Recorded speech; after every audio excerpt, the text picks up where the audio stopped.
Sachin GIDC police મથકની હદમાં જાહેરમાં લાકડાના ફટકા અને સળિયા લઈ સોશિયલ મીડિયામાં વિડીયો વાયરલ કરનાર આરોપીઓને પોલીસે ગણતરીના કલાકોમાં ઝડપી પાડ્યા હતા.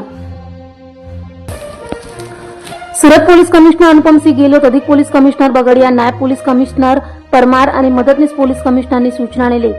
પીઆઈ કે ગોહિલ અને કે ચૌહાણની ટીમ પેટ્રોલિંગમાં હતી ત્યારે જાહેરમાં સળિયા તથા લાકડાના ફટકા લઈ સોશિયલ મીડિયામાં રીલ બનાવી વાયરલ કરનાર આરોપીઓને ઝડપી પાડવા તપાસ હાથ ધરી હતી. ત્યારે ASI Pradipsinh, unarmed head constable Kuldipsinh અને અનાર્મ હેડ કોન્સ્ટેબલ મહેન્દ્રસિંહ તથા અનાર્મ પોલીસ કોન્સ્ટેબલ